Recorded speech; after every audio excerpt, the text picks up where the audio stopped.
Christian parenting.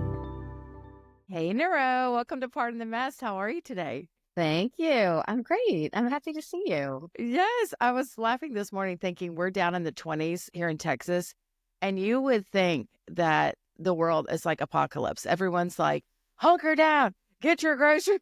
And you had to move today from your home office to your work office. How cold was it in Connecticut today? How are you doing? We're probably in the teens right now, but the wind chill is so cold. I'm pretty good about walking outside. I think if I can walk every day, it's better for my clarity. Yeah. But I walked outside for like 2 minutes. I'm like, no, it's not happening. Like, it's just my face froze. It froze.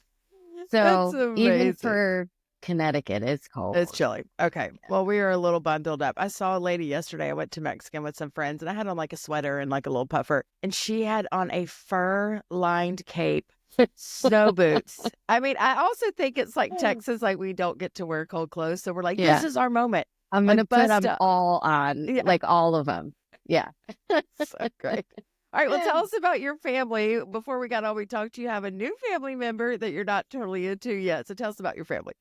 Well, she's aptly named. We got a blue nose pit bull puppy. My gosh. Yeah. And you know, this is why setting expectations before is important. And I thought we were getting this dog and saying hi to the dog, and then it was going to the dog trainer. And then I was told you can't do that till the dog has all its vaccinations because they can't be around other dogs. Okay. So now we have a puppy that I kind of didn't agree to. They named her Luna, which in my opinion is short for lunatic. And I love her and I don't like her at the same time. That's a feeling. Okay. So I had showed you Macy's in my lap, and I'm not a dog person either. So I was super nervous, but I'm full on obsessed. Like I have a monogram bag. Like it's just a whole thing. But a monogram bag for you or for the dog? Bag. It's a tote bag for her when she goes places, but it has her face. I'm out of the control. Wow. Yeah, I know. I'm next level. But I need you to circle back in about 6 months when she is trained or he is trained and tell me if you've changed your mind at all. Because the kids love it, but they do lie. They're like, we'll feed and walk the dog. They won't do any of it. Liars. Yeah. Not even getting up in the morning, like at 8 or 9 o'clock to walk this dog. Like that's the middle of the day. That's right. That's right. I will tell you on a serious note, it was interesting to me when we got her during COVID, and they had begged for a dog. And when Ron got diagnosed with cancer, and if y'all don't know about that, he's doing great now, but we had a really quick and fast and furious pancreatic cancer battle with him. But they grabbed the dog when we told them, hey, Dad has cancer. They sobbed, and Larson said, give me the dog. And so I thought that was so interesting that it is a comfort for them. And it really does. Now I'm like, she's actually my emotional support animal. Thank you very much. Well, one of the big reasons I agreed to it, because I felt like my husband needed an emotional support dog. So I'm like, this is a therapeutic investment. So we'll do it. I'll do it for you. And I told him yesterday, and I'm like, I'm just going to yesterday was the first day I was alone with the dog, like all by myself, no kids, no husband around. And I was like, I'm just going to say this once and I'm not going to complain again. I was like, I am so resentful of this. And the reason I am doing this is because I love you. It's not because I love the kids. I would have said no to the kids, but it's because I love you. I want you to know all of that. And now I won't talk about it anymore. I think that's amazing. Just so we're clear, I'm not into this. How old are your kids? My kids my oldest just turned 18, Courtney. Same. It's a big deal. It's a big deal. So my oldest is 18, and then my son is 15, turning 16 in a few weeks. He's getting his driver's permit. So I'm in that stage, and I have a 13-year-old and an 11-year-old. Okay, so I have 30. The top two. Same, 16, almost 16 and 18. Yeah. But I love it, though. It's such an interesting time. I should start journaling or something, because I'm like, it's almost like you're observing your body and your life, like, from a view, like a plane view, and you're watching, and it's just the weirdest out-of-body experience to be like, this is the kid I prayed for. It was my first baby. Like, all the things are like slow motion to me right now. Like, I'll be like gazing at her across the room, and she's like, stop staring at me. Well, next year you'll be on the couch every day. I know. So, that's the thing. So we're going through it at the same time. Yeah. We should start a support club. Yeah, absolutely. We should. And you know who else? Carrie Kompakis. She will, and our girls will be at Auburn together. Yeah. Oh, I love that. I love I Carrie. Okay, love so that. let's tell people, it's interesting how we met, and then I want to get into, you're an expert in so many areas. I can't wait to we could do this for 3 hours, but I loosely Oh, remember this. It was right before pandemic, and someone asked you and I to be on a interview yes. or something about generosity. That's right? Yes. Yes. Generosity New York. And Yeah, Paula Ferris was there that's too. I was right. moderating that That's conversation, right. but That's right. the two of you were being interviewed. Which So is that so was fun. fun. It was so fun. Yeah. And then I later became, Paula lives on the same lake my parents do. And then obviously we have Jeannie Cunyon in Right. common. And now Sissy Goff is obsessed with you. I'm like, Yes. yay, let's all be Oh, friends. I love I it. love her. And I connected with her, sadly, through the Nashville school shooting Yes. Yeah. a little while back, just because we in Connecticut had the first big one, You did. when our oldest kids were in preschool. Wow. So we kind of walked through that as counselors. So I reached out to say, hey, we know what you're going through as the people helping, as That's the right. helpers. Yeah. So that's how I got to know Sissy. Yeah, I love was it. I amazing. love it. And I finally got to see you in person too. That was fun. But I need to know about the Today Show. So you're Okay. on there like it's no big thing. Like, was that like a dream? Did you ever, are you pinching yourself, or because of your work, did you see that come in? Like every time you're on there, I'm like giddy. Like, there she goes. Oh, you're I'm so so excited. kind. I mean, I will write this story out one day because it's such a God story. And I will tell you, it was not a dream for me, but it was prophesied Oh, in my life wow. that it was going to happen. And not only that, but a few days before I went on for the first time, my daughter Sophia, who has been prophetic her whole life, said to me, Mama, you know how at that point I had done some local news like New York City and Hartford. And she goes, you know how you were going on those shows and then it was a big deal at first and then it was no big deal and you just kept going back on? I said, yeah. And she goes, that's going to happen with the Today Show. Mm. And I said to her, she was 10 years old. I was like, baby, no, that doesn't happen with the Today Show. Like you go on once if you have a book or something and that's it, you know? Mm. And she was like, she just looked at me and she goes, no. I said, no. Okay. Wow. And now it's been 2.5 years. I have chills. That is so cool. And when I say it's favor, because I watched back some of those segments and I'm like, that was not even a coherent sentence. Like, why are they calling me that? Like, an expert shouldn't go on there and be like, yeah, like, I don't know. But for some reason, I don't know. I'm just grateful. So cool. I'm grateful. I'm hoping Hoda gave you a spot. So it's like scoot over, Jenna and Niro. That'd be amazing. That'd be amazing. No, wouldn't that be funny? But I'm officially a third hour expert, so they don't really cross hours. I got you. But like God has done things there that I never ask thought your daughter. possible, Maybe. so. Who knows? I know, right? I will. I will. All right. Well, let's get into your expertise. I want to talk about dopamine deficit today for the remainder of our time. But talk to us about your background, your practice, all the things that you professionally do in this area. So I have been a psychotherapist for, almost 20 years in Connecticut. And it was not my first career. You probably don't know this, Courtney, but I was in medical school to be a surgeon. Yes. And unexpectedly decided to get married the year before I started medical school. And I started late. I was 27 when I started. And my husband is a surgeon and he was at the beginning of his training. So in that first year of med school, I decided after that year to take a pause. And I was like, what should I do? And really felt like God calling me into this field. And I was making my husband crazy. He was like, you need to like get a job or something because I took the year off of med school. So that was how I ended up becoming a therapist and didn't really see any of it coming, writing books, speaking, all of that. I just knew I liked talking to people. And most therapists, like you've been the one that people go to since you were in like 6th grade. Right. And they had problems, you know? Do you do kids, adults, just all the things? I started off doing adolescents and adults and now mainly adults. And I have really trimmed down my private practice now. I have therapists who work with me who take most of my clinical referrals. But once in a while, if someone comes to me and they've seen other therapists and it's a challenging case, I will say, no, you know what? I want to work with you. Oh, that's so cool. Because I do love that clinical side of things. Okay. So that's what I've been doing. And then mom to 3.5 teenagers, which is a full-time practice. More than a full-time job. Yeah, that's it right. is. That's right. All right. Well, I saw you share this video on social media, and it helped me so much and just got me thinking, because I think we talk about phones are bad, technology is bad. We blame them for everything, which I don't disagree with. But let's specifically talk about the dopamine deficit. What is that, and how did it get your attention in the last couple of years? Well, I'll tell you this. So in practice, when I had a patient, and usually it's easier to get adults to buy into going off social media versus a teenager. A teenager, I might get them 24 hours, right? Yeah.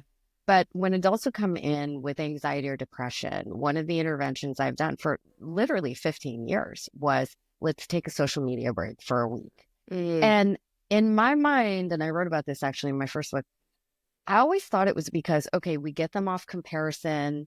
We start living in our real life versus this idealistic life where we're constantly comparing our reality to someone's curated highlights. And I thought that's why they're feeling better, because now they're no longer doing it.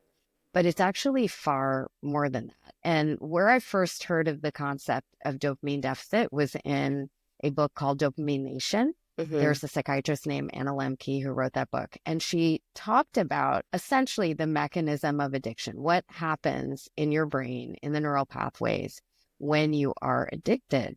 And it's very similar to our use on social media. Years ago, when I was looking up the definition of addiction, and I was actually writing for Psychology Today during that time, I was looking at the criteria for addictions, just in general, global criteria. I will tell you, when I was looking at it, most of us fall into that category when it comes to our social media use or just phone use in general. And what happens with dopamine is most of us know it's a molecule of pleasure, of reward, but it's specifically linked to new pleasure or new information or anything that maybe we haven't seen before, or a new variation of something that we enjoy that we haven't seen before. And if you think about how the algorithm reads us and knows what we like, and then continues to flood us with more information, very similar, but a little bit different, a little tweaked, a little new to keep our attention. Now, this can even happen to you if you are off social media, but constantly looking at your phone. Like if you're constantly checking the weather or constantly checking your email or constantly checking text, those are still dopamine hits that we get. And what happens is, because we are flooded, our brain is flooded with these high levels of dopamine, exogenous dopamine. It's not kind of the normal dopamine that we make in healthy levels when we do things like taking a walk outside or reading a book or connecting with someone. Right. These are super high levels.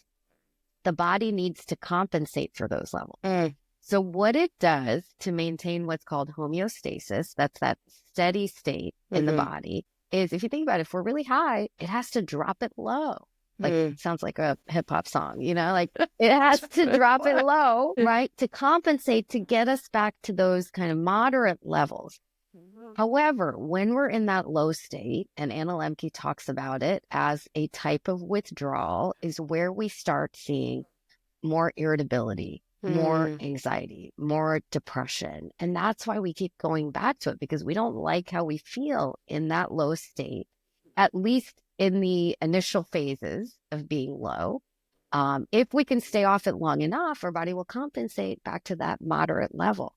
But if we're low and all of a sudden we're like, we don't like this feeling, we need that hit again, we go back to it. Now we feel better. Now we keep getting those high hits of dopamine.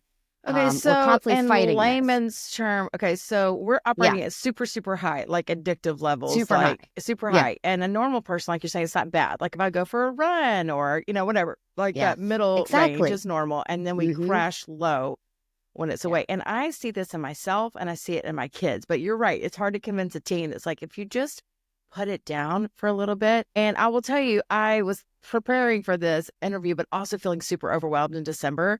And I've done it before for a month, but with our jobs, like you have to be online at some level, but I don't have to be online hours and hours a day. But I give that excuse. It's like, I'm sorry, my job's online. So I just said bye. And I made this announcement. My husband's like, well, that was dramatic. But I said, I'm just going to go off. I think it was like the beginning of December, maybe the 10th. And then I said, I'll come back on New Year's. And so I took off Instagram. I took off Facebook. And then I put a notice, because I'm like, one of my pet peeves, because I'm not that big of a deal, it's like, I don't like people's DMs to not be read if they give a story or they're sharing their heart. Like, so I just said, hey, I'll be off. I'll circle back at January 1st. And I could not believe the first 2 days. It was literally like coming off a drug. Like, and my finger was going in a circle. You wanted to go back. I was like, oh, I go check my email, I go check my Instagram, and I go in a circle.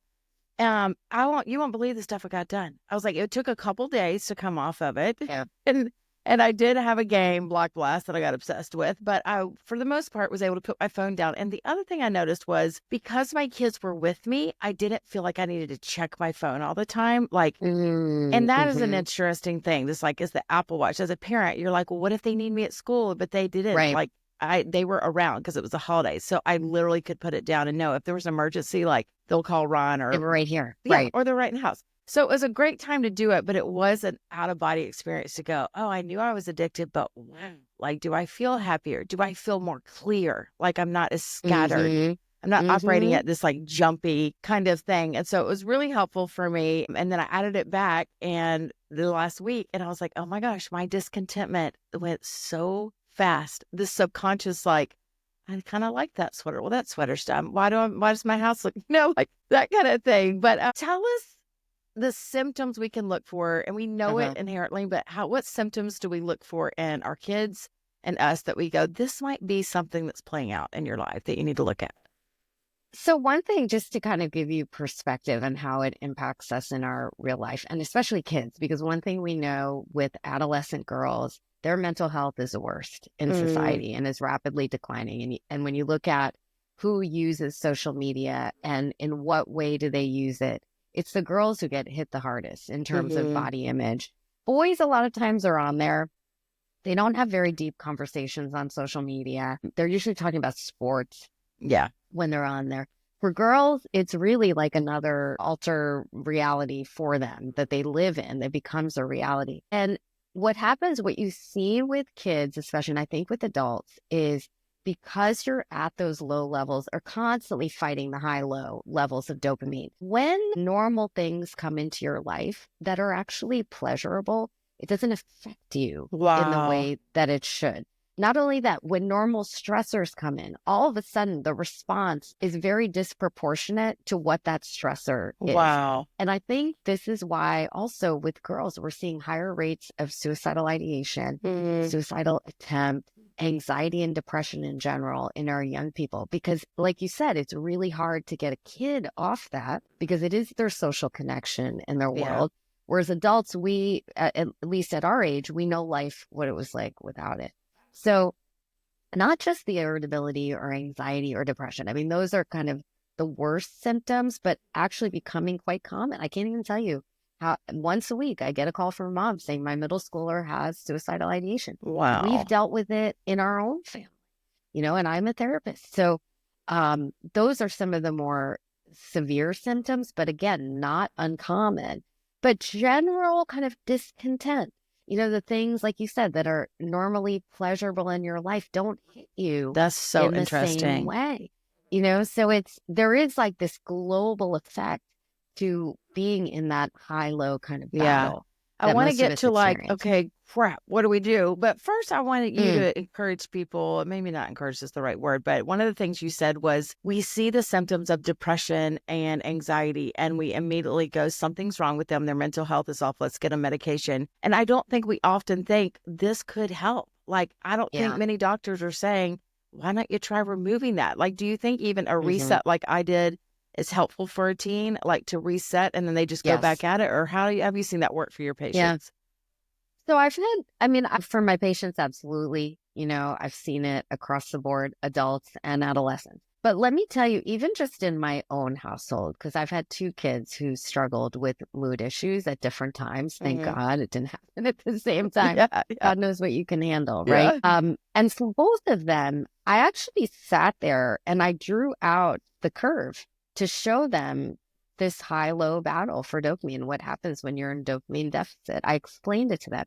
And I said, if you were feeling good about life, I wouldn't necessarily be involved in your social media usage the way I'm about to. But once we're talking about symptoms of anxiety and depression, we actually have to get you help. I'm the one who has to help you. And one intervention is now limiting screen time phone. My son, who was 15, got off Instagram altogether. He's, again, not super using it, but recognizes the impact of constantly looking at sports feeds. Again, harmless info, but still rewiring his circuitry, never got back on Instagram. Wow. It's been like 8 months. He recognized how he felt better. My daughter also got to a point where she was like, you know what? I don't need to be on TikTok, deleted it. Snapchat is not off it. And that's difficult for girls because their whole social connection is through Snapchat. No one texts anymore, right? Yeah. But that's recognizes that it made her feel better. So I'm a firm believer in medication, but let me say this. If you look at studies on medication, it works for 2 reasons. 1, it works because it works. And 2, works because there's a placebo effect that's very powerful when it comes, especially to psych meds. And the percentages between the placebo effect and the actual efficacy are not that different. Wow. So I've had patients, and actually I talked to a psychologist yesterday, a friend of mine, and we were both talking about this. Even my youngest daughter, who wanted medication for a phobia, literally within a week was like, Mama, I feel so much better. That medication doesn't work in a week. There is no way it doesn't work in a week. We know that. And we've had patients who said the same thing because there's a placebo effect. So I do believe in medication in the right circumstances, but these types of therapeutic interventions, starting with screen, starting with, let's get you connected in person with people that you care about, or even with us in the household, with your parents, one-on-one time. Let's get you physically active. Let's connect you with the things that you love and enjoy. Those things, I think, are always worth trying. Absolutely. Of course, you got to work at the underlying issues, for some kids. Do you think it's temperament too? Like, I noticed 2 people in our family. They were the 2 that were at church this weekend with their notebooks ready to take notes. They're extremely disciplined. One would be my husband and one would be one of my daughters. They just, if you tell them to do something that's good for them, they will do it. Their drawers are organized, all the things. And there's a couple other people in the family, I'm one of them, that is we struggle with this more. We struggle with boundaries. We struggle with discipline. We struggle with, and I see that we have more of an addictive personality, I would say. Do you see that in families where it's okay, this is an issue for every girl, but for this particular wiring, that it's trickier for you? Do you see that difference? 100%. So I'll tell you, probably the people in your family who, like yourself, worth harder for, you're more the creatives. You're more the visionaries. You are the ones that may not be the most organized, type A. However, you're the ones who can create something from nothing, Yeah. Those are dopaminergic personalities. So that's interesting. So, and I'm one of those too. And we thrive on new ideas. Correct. So it's like if you look at every personality trait as 2 sides of the same coin. Yes. This is our challenge. Yeah. On the flip side of it, we can also do things that is also fueled by dopamine that are beautiful, creative things that make the world better. Love that. Right? However, this is kind of our Achilles heel. Okay. Yeah. Interesting. Okay. That gives me some sort of it's almost like going it's still an issue, but it's not completely your fault. You're going to have to fight. And I would say the same is true. Every strength has a corresponding weakness as far as communicating and talking. I love it. I'm a communicator. I've always been completely fine in front of a crowd, but I can also use my words to hurt or speak out of turn or interrupt people like I do on my podcast. But so I think that's a good note to tell that child that you're not wrong and you have some significant gifts. You're going to have just to watch those, almost what are they called? The buffers on the road. It's where are those blind sides, or where are those, I don't know what the right word is for that, but I think that's encouraging to not come at it as she's wired right and you're wired wrong versus this is going to be a little bit more significant trouble. Is that struggle? Definitely. And you want to make them aware of their strengths that are related to the same issue. There's certain things that are going to be harder for her that come really easily for you. That's right. And vice versa. And this is one of those things, but also to explain to them globally, devices are meant to be addictive. That's how huge corporations make money for it. That's why the people who created these things didn't allow their kids to use them till they were 17 years old. Wow. So we know that about Steve Jobs and some of the other executives at Apple and at Microsoft, right? So explain to them just the practicality of it too. That will affect everybody no matter what your strengths or challenges are. Well, and you and I have teens, and so I'm going to link to this, guys, but the original, I don't even know what it was, a reel that you shared about. It's about a 10-minute deal on the dopamine deficit. I'm going to link that to you because I think it's something you could show to them and they will understand it. You didn't speak in a language that a 13-year-old or 15-year-old or 6-year-old wouldn't get. And I think it's eye-opening to go like, this is the knowledge. I want you to understand what's happening to you, not just because mom feels like you're on your phone too much. So I'll send that to y'all. So let's go back to what do we do? All right. So if we had little kids, we would say, wait, like hold off as long as you can. And I certainly gave my kids social media way too young, but that's the first step. It's like, don't do it. There's kids in our school. There's several boys that don't have it like your son at all. And they are happy kids. It's like, so don't do it if you can, right? So happy. Right. So happy. I mean, delay as much as you can. And I think a big piece of it is you have to find other parents who can back you up. Yeah. Because when that kid feels like the only one, it gets pretty isolating. Jonathan Haidt talks about this in his book, Anxious Generation. And he also talks about dopamine deficit and refers to NLMQ. But he gives a whole bunch of guidelines of how you can approach it as a family with your teens. So wait, but also continue to connect them with the things that stimulate healthy dopamine. And a lot of that is time in person with people, connecting to things that they enjoy, setting limits on screen time for kids. So I'll tell my youngest, all right, you know, you're a basketball player. Have we gone out and like taken some shots today, right? In the snow. So, you know, if you notice they're on their iPad, especially, you know, and again, they have to be age appropriate limitations. It's harder to take a phone from a 17-year-old than it is to take an iPad from an 11-year-old. But I do think have a bedtime for your devices, adults and kids, every night. Every night. And especially an hour before everyone goes to bed. Get them out of the bedrooms. That's a huge factor for kids especially. Okay. I love that. So we hold off. We're going to limit. And if we see it's an issue, how can we try this reset as far as like even a break? So do we say 24 hours? Like has research shown or has your practice been able to discover what is a decent amount of time to really see the effects of resetting? I think it really depends on the level that you're at and how much you've been using it. But I mean, I honestly think even over a weekend, you can begin to feel better. Yeah. I've noticed it as much as 24 hours to 72 hours. The body is so intelligent in how it compensates. And I think you can notice it. I honestly think in 30 days, you will feel like a different person. Yeah. You really will. And then gain perspective and clarity. That you might not have before. You'll be able to let things go. And if you think about how, I always compare it to like, you know, when you have PMS, I don't know, maybe you don't get PMS. So, sure and especially like in perimenopause. Just your baseline regular day, right? There are things that stress you out, but your ability to cope with them is weakened when you're in these hormonal fluctuations. And I think it's the same when we're in that deficit. Like the things that we normally could handle, they become much bigger of a deal. And for kids, that goes to depression, anxiety, suicidal ideation. For adults, it's just like, oh, I'm so irritated, or I'm flying off the handle, or, you know, that triggered me in a way that normally it shouldn't.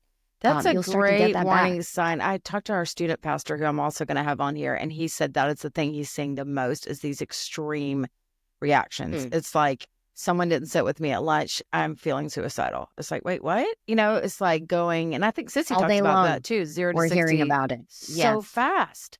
So I've never tied it to this could be a reason. So I love the science behind it. It has helped me so much because, like, you know, you can kind of feel something and you're like, this all makes sense. But then you have an expert like you that's like, no, it's real.